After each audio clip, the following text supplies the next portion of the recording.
Welcome to the Narrate podcast, where we aim to tell God's story with our lives. We'll be continuing to post the Sunday message each week, but we want to dive a little deeper and offer some content to supplement your life with God, and that's where our Beyond Sunday series comes in. Join Adam and Narrate staff as they provide thoughtful discussions, ideas, and interviews that go beyond the message you'll hear on Sunday. Hey Narrate, Leslie here. Have you heard that Advent's almost here? December 1st is the first Sunday of Advent, and maybe that's lost on you. I know this is really my first year. I'm trying to observe this thing called Advent. At the last New to Narrate gathering, I met Cora Wendzel, and she and her family have recently moved to Helena. They've been coming to Narrate, and she just had some really interesting ideas about Advent practices and the meaning she gets out of observing the church calendar and some of the traditions that are rooted in history. So she agreed to come on the podcast and share some of what she does during this time of year. I really enjoyed my time with her, and even if you don't observe Advent this year, I hope you enjoy learning more about it. So here's my conversation with Cora.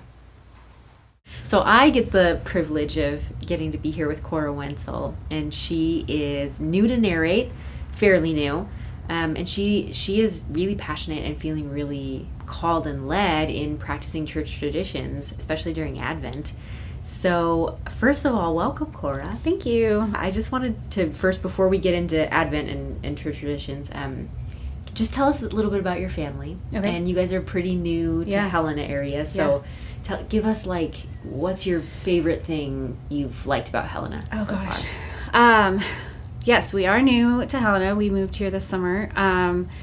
And I have 3 teenage daughters, but only 2 of them came with us. So one of them is living on her own, which is new for us this year.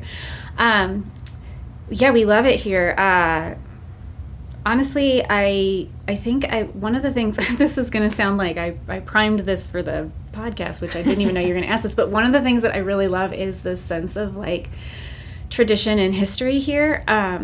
So much of the city and the things that they do really have strong roots, and I love that. And I think that Montana as a whole is really rooted in tradition and history, and people are very proud of their roots and their historical path. And so I love that. I love being a part of that.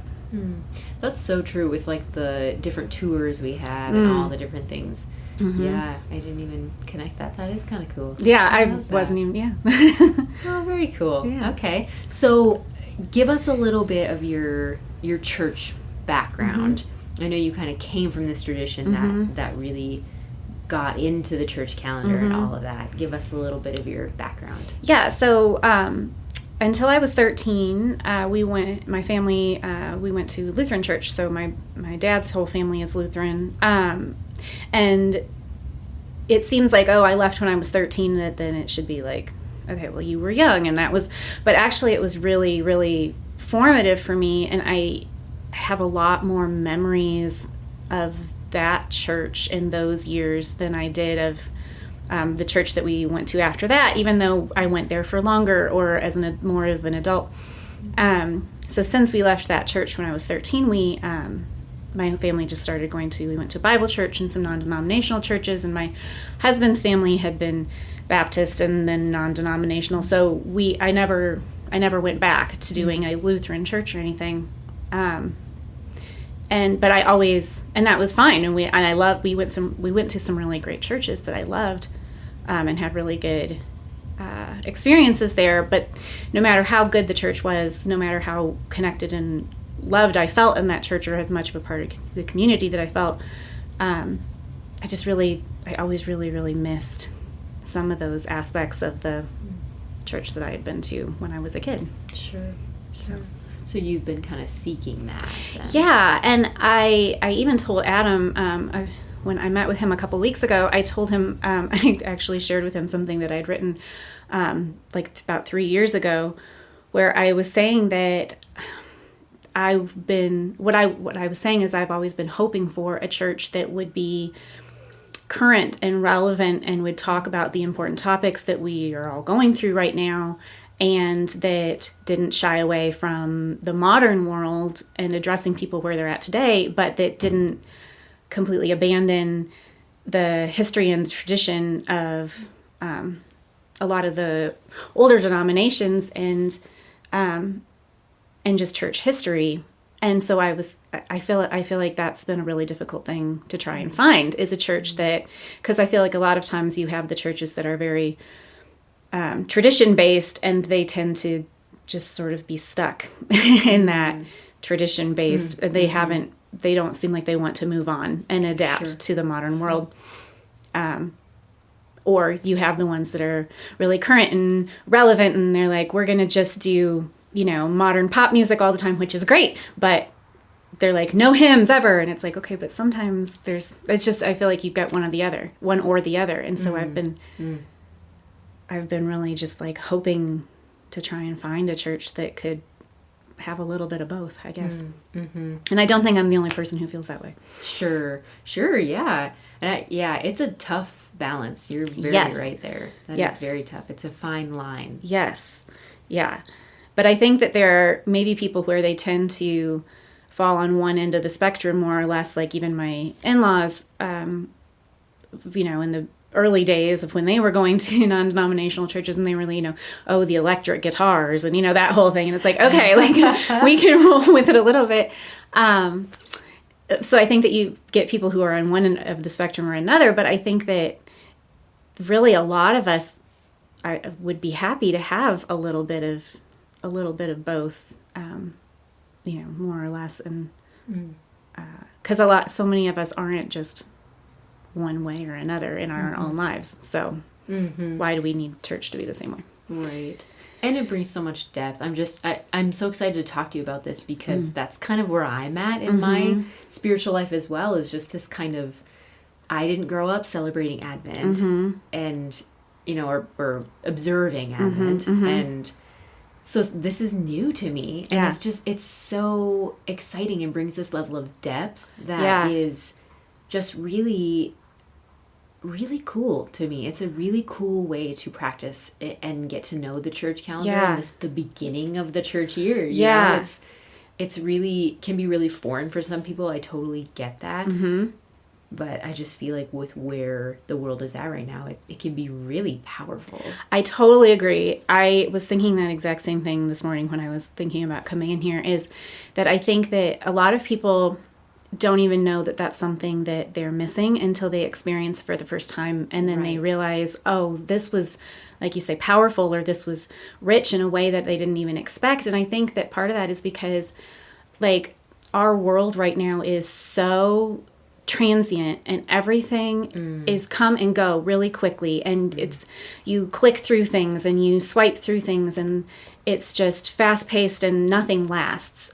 Even our ways of communicate, I'm a very old fashioned soul, and our ways of communicating are all digital or by email. We have no very few lasting, tangible proof of our existence or whatever. And I think that that's great in a lot of ways, but I think that a lot of people, without even realizing it, feel rootless or feel like they don't have something, or untethered, like because everything is so fleeting and fast paced. And so if you can find, like, I think that that's why people get really drawn into those like DNA genealogy things, is because they're trying to find, where do I fit in history that I'm not just a quick passing, breath. So true. And so I think that church can provide that for people in a way that a lot of other things can't.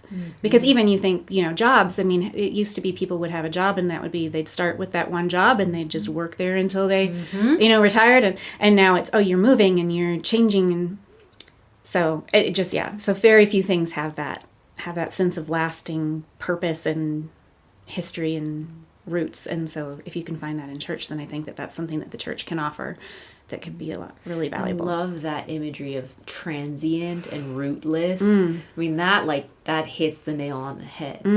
That is what people are feeling right now. Yeah, and so I think that maybe that's even why, like, if you've been hearing people saying that this is something that they are being drawn to, or you're saying something you're being drawn to, that even if you didn't grow up with it, or if you did and then you are feeling like you want to come back to it, just this idea of can I find something that I can, like I say, find my place where I fit in this greater narrative, and that just makes you feel significant in a way that you don't get in a lot of other places. Sure. I love that. So let's get into Advent. We're approaching Advent. I think when this podcast comes out, we'll be like a couple of days away from the first Sunday of Advent.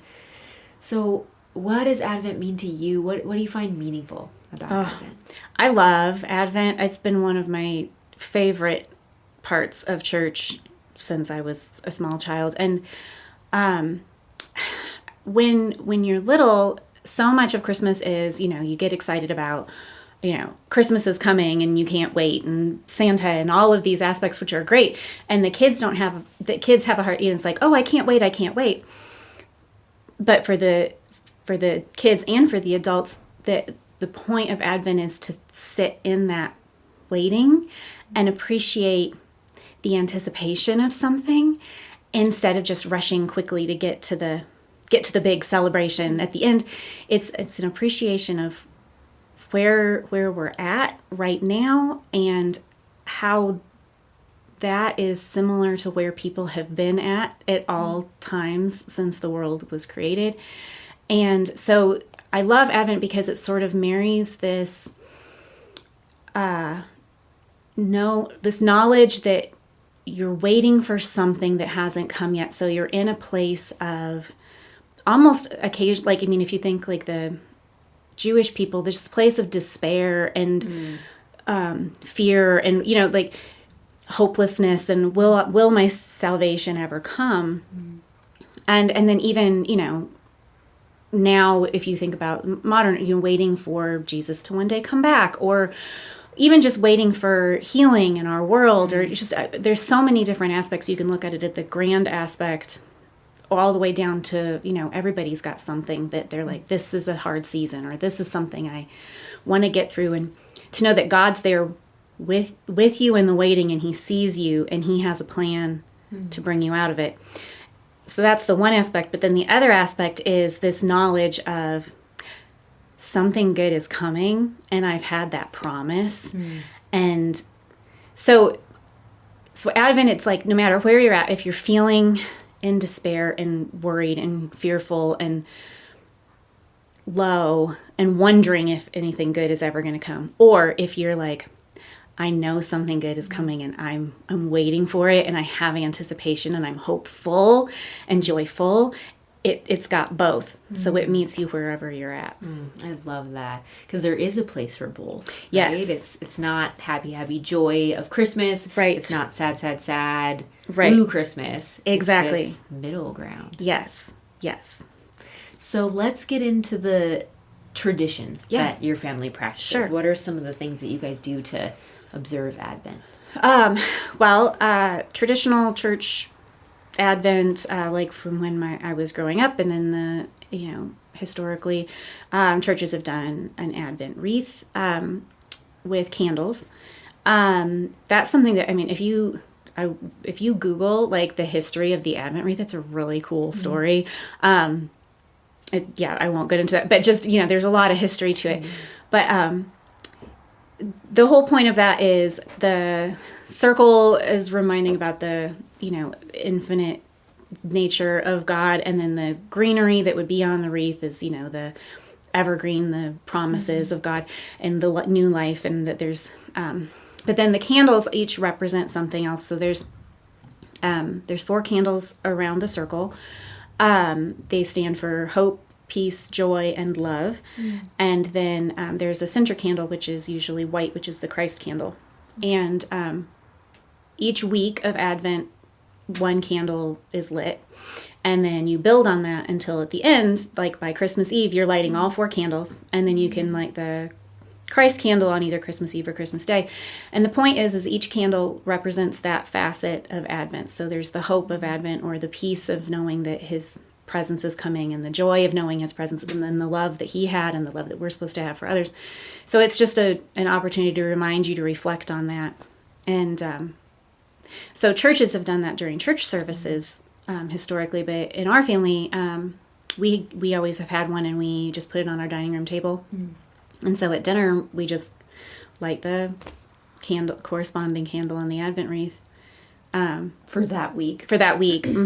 And like kids can like, and a lot of the things you can try and be like, oh, we're going to be serious and really think about this. And kids are going to mess that up. They're going to be like, I want to blow out the candle, and we're going to fight over who gets to blow the candle out. And you're going to end up with wax on your table, and it's all good. And it's good because then the kids are part of it and they see it, from day one. And how cool. I mean, just the Advent, if people have never done an Advent wreath or seen one. Yeah. I mean, how cool that it fits right in with the waiting. It's one per week. One candle per week. You don't get to light them all at once. Right. Yep. And by the end, it's kind of fun because by the end you can see, and I love because it starts with the hope candle. And that one by the end is the shortest because it's been burning for 4 weeks because you're hoping and waiting. And then in your hope, then you get the peace, and then you get the joy, and then you get the love. And, so it's fun to even just see the different candles and how they burn down and change. It's very cool. And then along with the Advent wreath, you can do this in addition to or different. But one of the things that we've always done as a family is done like an Advent devotion at the same time. So at dinner we would light the candle and I would read an Advent devotion. And there's so many. I mean, you could easily find an Advent devotion anywhere. And they've got them more suited for adults, and they've got lots that are good for little kids. And again, your kids, sometimes they're not going to take it seriously, and they're going to give you silly answers, and, but regardless of how seriously they're taking it, it's always been a really special thing because it's like, this is something we're all doing where we're talking about it because even if you're a Christian and you want to make sure your kids know that the reason for Christmas is because baby Jesus was born and not, anything secular, this is a way of like just daily reminding the kids as they're writing their Christmas lists and as they're going to visit Santa and, doing decorations and all of that. It's just like a daily reminder of, hey, this is really what this is all about. And this is really what we're waiting for. So did you guys still do the Santa thing? Oh, for sure. How did you meld? Yeah, no, we definitely did the Santa thing, and we did all of those traditional aspects of Christmas too. And I think that that's the thing about it is that you can make it fit for where you're at as a family. If you're someone who you don't want to do any of the secular aspects, then this is very well suited to that. But if you're someone who does still enjoy doing the secular aspects of Christmas because of those traditions, then you can just make sure that the kids can know, hey, this is a fun thing that happens, but the reason why. And so it's just sort of a reminder, again, daily, just like a chance to be like, hey, we're just going to remind everybody, like, this is what Christmas is really about. And it just sort of keeps it in their head. And another thing, another one of my traditions that sort of plays into that is, you've got all of your Christmas decorations and, Santas and snowmen and whatever, but a lot of people have a nativity scene, even if they're not a Christian. A lot of people have a nativity scene, like a manger scene or whatever you want to call it. And one of the other ways that in our family, and my mom and dad actually started this for me, but was that when they set up the nativity scene at the beginning of the Christmas season, we don't put baby Jesus in it. So all of Christmas, the nativity scene's set up, and Mary and Joseph and the animals are all in there, but baby Jesus isn't there. And so it can remind the kids, like, and if they go to someone else's house and see theirs or whatever, and you can be like, well, but we're waiting for him. We're waiting for baby Jesus. That's what Advent is waiting for him. And then on Christmas morning, the kids would come down, and it always was a fun thing for them. They would go down, they'd check their stockings, and they'd check their Santa gifts under the tree or whatever, but then they'd go and be like, was baby Jesus born? Yes, baby Jesus was born. I love that. They'll probably, if your kids are like my kids, they probably will, stick, My Little Pony horse in the manger, and there's an empty space, and we'd find all sorts of stuff in the manger. Why not? Because why not? But it's a way of it, again, making it so that then they're interacting. It's not hands off. It's something that it's family friendly. Exactly, it's getting them involved. In whatever way. It's normalizing, talking about waiting. Exactly. And Jesus is not born yet. That's what Advent is. Right. It's just waiting. Yeah, and remembering that at that time people were waiting. People were waiting for him when he was born originally, and now we're still remembering that at this season we celebrate his birth, but we also remember that we waited for him. So. And like hard lesson for kids, right? Like waiting, that's like the least fun thing to do for kids. Yeah, they don't like to wait. But so honestly, we don't like to wait either. No one does. No one does. So it's good to just have, again, little daily reminders of, this is just what we're going to try and think about. And then even if it's just for that 10 minutes that day, you think about it, and then you can have to be reminded again the next day. So your kids are a little bit older now. Yeah. And I know there's going to be might be people listening who have the teens and all that. So how do you get the buy-in? Oof.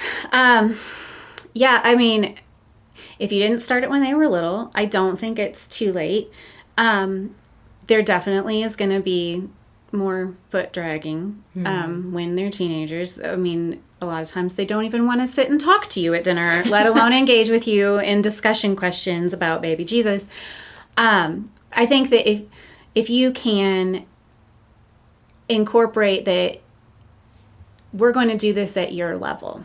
And I think that expecting them to suddenly want to jump in and be like, now we're going to do a Bible study every night at dinner, that might not be realistic. I mean, your kids, maybe your teenagers are super into it and they'd love to do it, and then great, go for it. There's all sorts of really in-depth Advent devotions. But if not, you don't even have to get a devotion, honestly.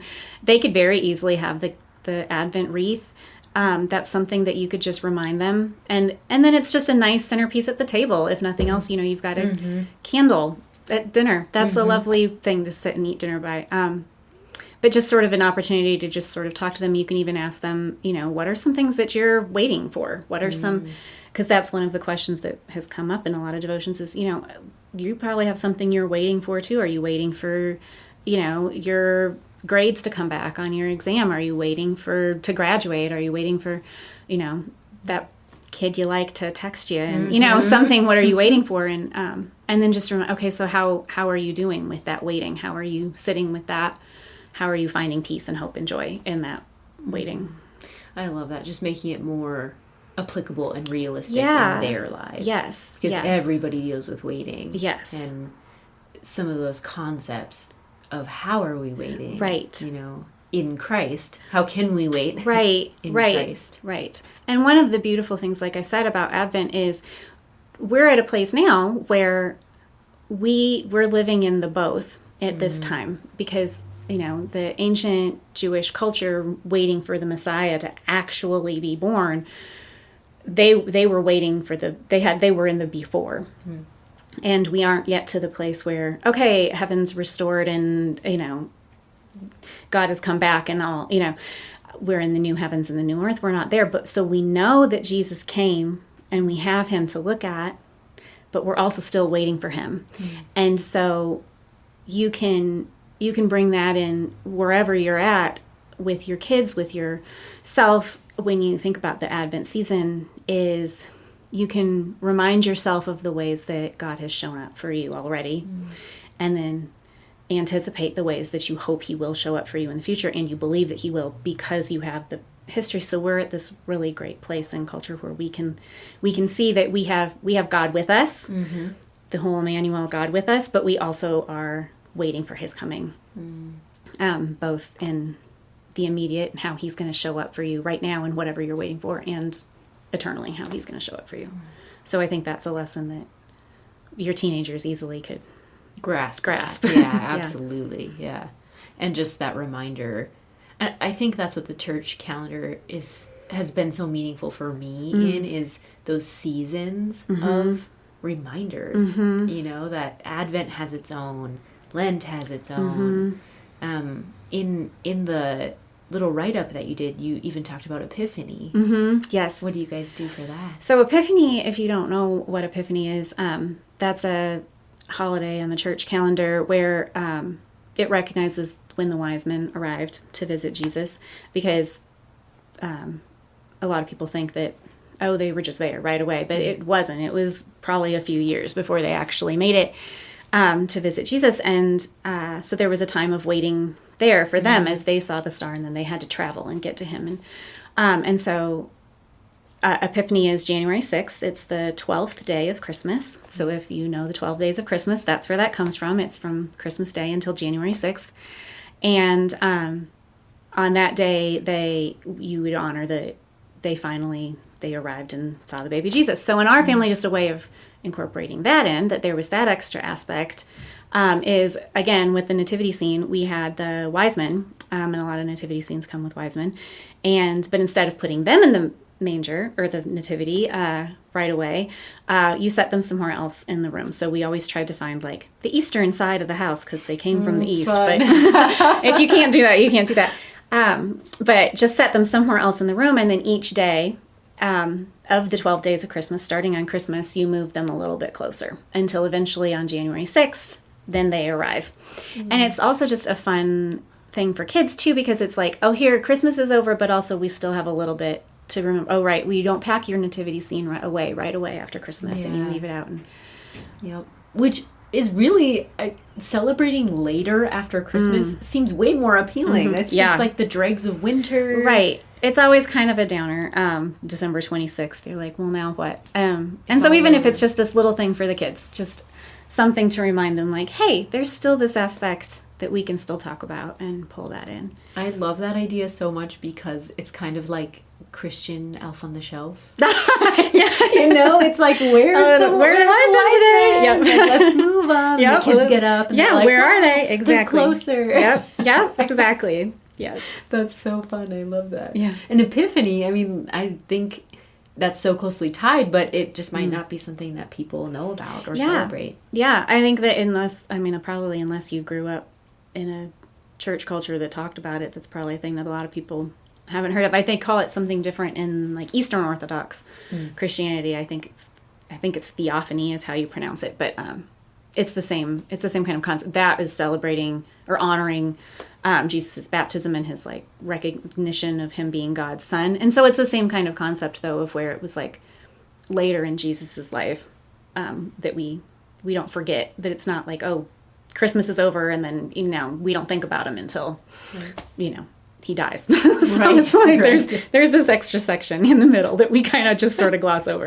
So that's one of the things about these holidays is it gives you a like, oh right, he still lived during that time before we started talking about him later. So. And I love that about Advent, like you were saying earlier, like the levels of waiting, the levels of hope. Mm-hmm. It's for his birth, but also for his second coming. Mm-hmm. There's just so many deep layers there. And I think that that's the thing too with so much of the church calendar is that whatever you're feeling like you need, it can speak to you for that. And I think that you can find a place like different seasons in your life. If you're in a place where you are you're struggling, the church calendar can speak to you in that. And if you're finding a place where you're like, oh, I'm doing well and I feel hopeful and joyful, and then it can speak to you in that, and you can find it's nuanced. It's not just a simple, one and done, and then that's it. There's a lot in there that you can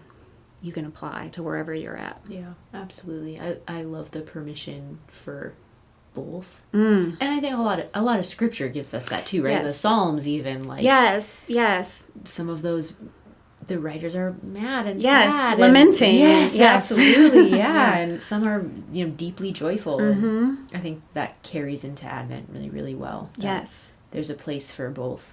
Yes. Yeah. So I'm a music person, so I gotta ask, do you have Advent music that you guys listen to, that you love, that you celebrate with? We just tend to have all the Christmas music going on at all times. I'm definitely a music person too, so we always have music going. But there definitely is something about those songs of anticipation, and I love, it can usually get me to cry, is the O Come Emmanuel. It's just, there's so much longing and yearning in that song, where it's like we're waiting, but we're gonna rejoice anyway, even though we're waiting, and even though it's hard, and even though our answer hasn't come yet. And I think that's beautiful. And then there's just some elements in, like in O Holy Night, there's the verse that it says, the weary world rejoices. And that's something that speaks to me too with this, because it's like when you get to Advent, when you get to Advent, historically, you're waiting for Jesus. You're weary. You're tired. You're like, I need God to come. I need God to come and help me.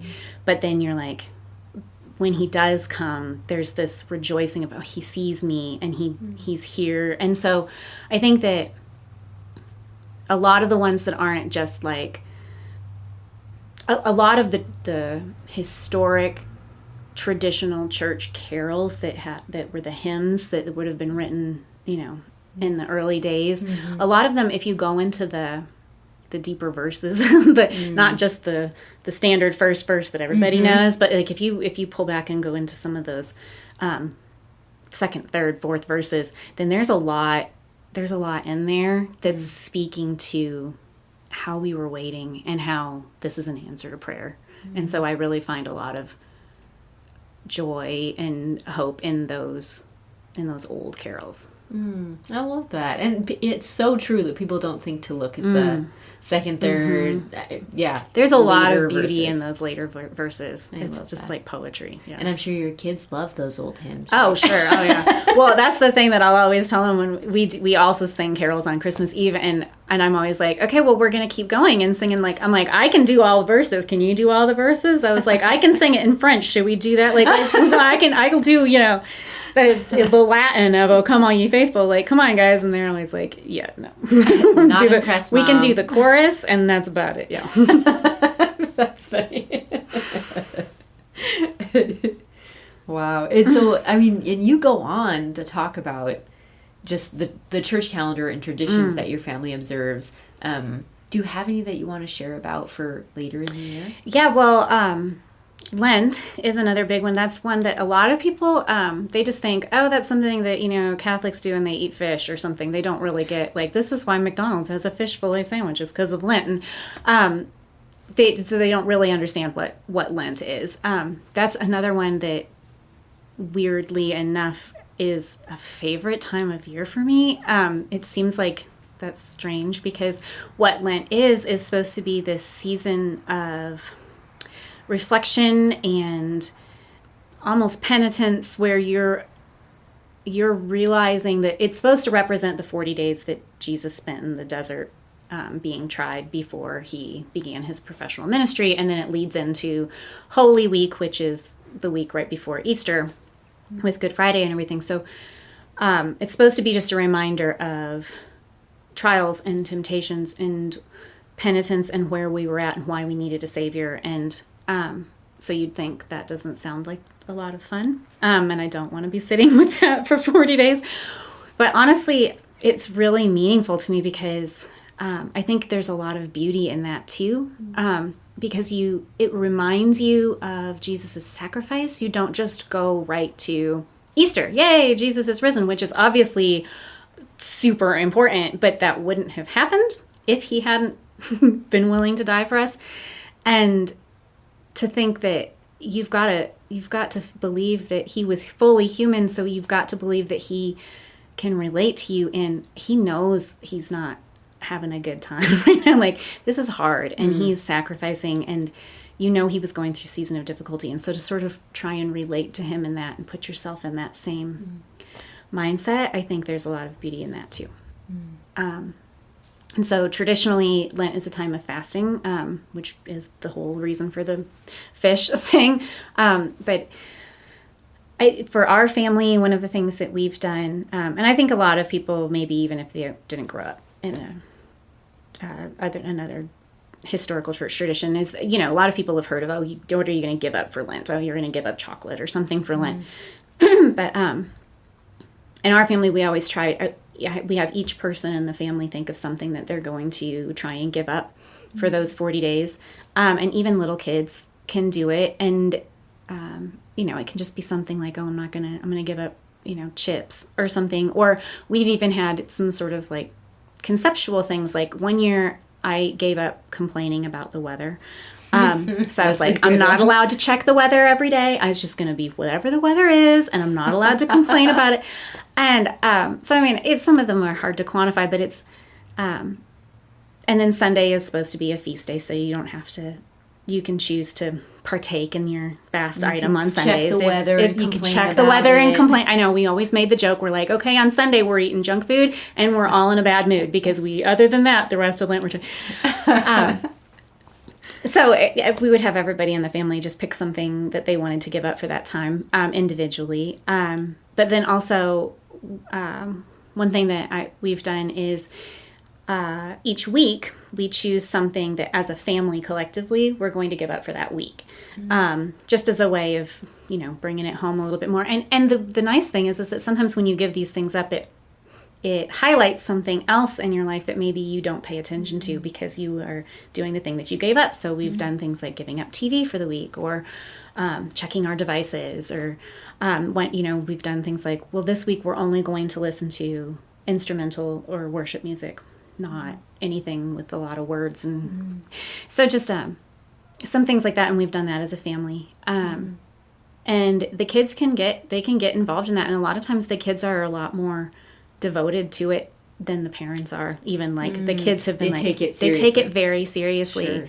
Sure. But one of the things that I make a point of telling my kids that it's like, look, this is not a thing where you're doing this for me. You're not saying, I said you have to give up dessert, so therefore I'm going to be like, you're not allowed to have dessert. That's not up to me. This is your thing. This is between you and God. So if you feel like God's convicting you about this, then you go for it. But I'm not going to shame you. This isn't a time for shame. This is a time it's an opportunity rather than a duty. It's an opportunity to try. That's such a cool distinction to make for them, that it's between them and God. Yeah. It's a chance for you to get to do something for God, do something with God. He's going to help you with this, and it's a chance for you to do that, not something for you to take legalistically and be hard on yourself and feel bad about. Right. Yeah. And then that's the last thing at school you want them to say. My mom made me give up. My mom made me. My mom won't let me have chips in my lunch this week. It's like, no. That's not the point. That's not the point. But on the other hand, if they're feeling good about it and their friend is like, hey, do you want some chips? And then they're like, no, I chose to give up chips for Lent. And it gives them a conversation starter with someone you never know. So. Yep, and it's their choice. It's their choice. The autonomy that comes with exactly. That. Yeah. Well, I've heard people talk about Advent like a little Lent, right? Because we're sitting in this waiting. Yes. And part of that waiting is preparing, right, for Jesus' coming, Jesus' birth, and so people do some of that during Advent too. Yes. Yeah. There are people. I mean, that is a thing, a tradition where there's fasting that's done during Advent. Again, if you know Joy to the World, the song where it says, let every heart prepare him room. And that's basically what you're trying to take Advent to do, is prepare your heart. And so if the idea of fasting from something, especially during the holidays when there's so much, everything's so much all the time. Excess. And so, exactly. And so to take something that you're like, I'm going to step back from this, then that's an opportunity, again, for you to remind yourself during this season that it's not just about, the overflow, that it's about why did we needed this. We needed this to come for a reason, yeah.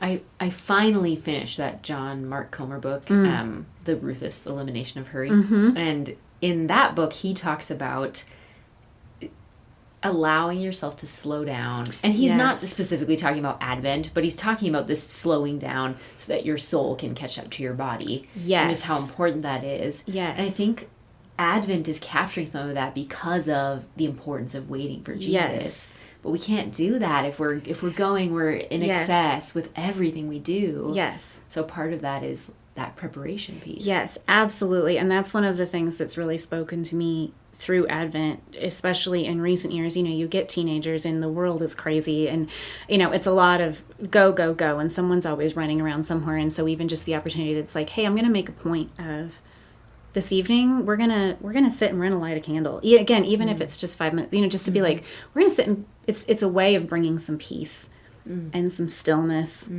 and like, again, some reflection into it, so it's not just getting caught up in the whirlwind. It's even a permission. It's like sometimes you feel like, oh, I can't sit and take 5 minutes because it's too crazy. There's too much to do. And it's like, okay, but if I'm doing it intentionally, then it's almost like a permission, like, hey, you get to sit and be quiet here for a minute. Just sit and be quiet and think about this for a minute. And I thought too, like in today's world, it's almost like the thing you could give up is just like something you have to go do. Yeah. It's like not even like consumption even. It's just like our schedules. Like how can I delegate? Yes. To give more space and more time for me to sit with God and listen to him. Yes. Yeah. Again, it's the permission to say no. The permission to say, that's not what I'm going to have this season be about. Yeah. Which is not the same thing as saying, oh, I'm not going to make it be about, whatever, Santa or presents or, it's not necessarily that. It's more, I'm going to have this season be a time of peace and waiting rather than a time of hurry and rush and like go all the time.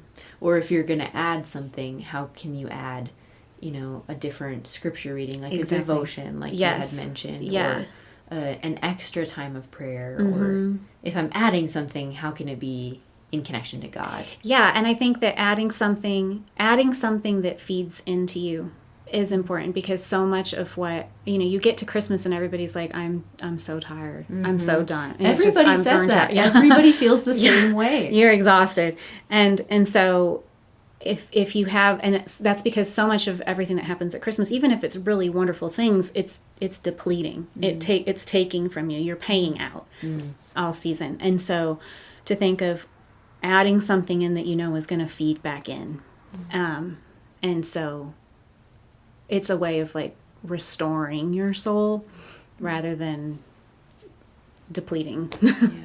Yeah, that's so true. So important this time of the year. Yes. So is there anything else practice-wise, meaning-wise, that you find really important about Advent? I think that just what we're saying, I think that I appreciate the change of perspective, I guess, to seeing where it's not just waiting for this thing to happen. It's appreciating where you're at right now. And I think that with so much of what we go through, whether it's spiritual or practical, there's so much of we're just trying to get to the next thing. And that doesn't mean that God's not working right now in where you're at right now. Even if your season seems like it's just an empty season before you get to the big thing, that it doesn't mean that God's not actively working. And that was one of the things that it's like he had a plan that whole time. It wasn't just like, oh yeah, I guess maybe now I should do that. It's like, no, he knew what he was doing, and he did it at the right time. And so just sort of that reminder of this time right now isn't wasted time. And what can we do with this time in our waiting? I think that's been an important thing to me, especially in the past several years, the older I get. Yeah. If somebody has never observed Advent, what would you tell them? Why would you tell them that it's important? Well, I think you can very easily do without it. I think that a lot of people have done without it, and they don't know that they're lacking it. But I think that what I would tell you is I would encourage you to try it, because I think that if you try it, you're going to be like, oh, I was missing this. And you might not even know that you were missing it. And I think that I would tell them to try it because it places you in history. It gives you, like we were saying in the beginning, it roots you in something that people have been doing this for centuries.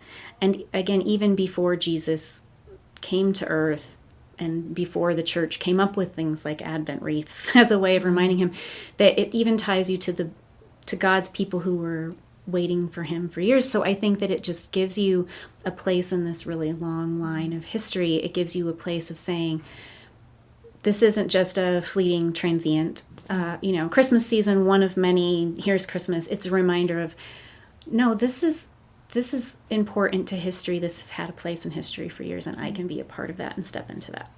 And you do quite a bit of writing. You have a blog. Yeah. So if people want to chat more with you about Advent or church traditions, they want to read things that you've written, how can they connect with you? Yeah, I would love to talk to anyone. We're new too, so I'm looking forward to getting to know people. So great, reach out. You can reach me at my email, which is Cora, Cora, .Wendzel, WENDZEL @gmail. And yeah, I'd love to hear from you, and we could set something up or go get coffee or anything. And I do love writing, but my blog is kind of just like a personal journal that my friends and family happen to read. So I don't know that it's anything really marketable, or that a lot of other people, they'd get on there and they'd read about me complaining about the weather. Is essentially every so often there'd be a really great post where I'd write something, about how I'm looking for church traditions, but I'd also be talking about my, kids in their play, and I don't know that everybody wants to read that. But yeah, I mean, for sure, shoot me an email. I'd love to. And what kind of spurred this conversation with Cora coming in is she had written this great, like, kind of blog post about just church traditions and the meaning that it's given. And so just wanted you to know that we really appreciated it. And you're a very skilled writer. Thank you. We love how you show up, Thank you. I got to meet Cora at the new To Narrate gathering, the last one we had, and it was really fun just to see how you showed up, and we're grateful to have you as part of the Narrate thank family. you. Thank you. I appreciate you even wanting to talk to me. Yeah, thanks for coming in. Yeah. If you'd like to learn more about Narrate Church, find us online at narratechurch.org. You can also look us up on Facebook or Instagram. Thanks for listening.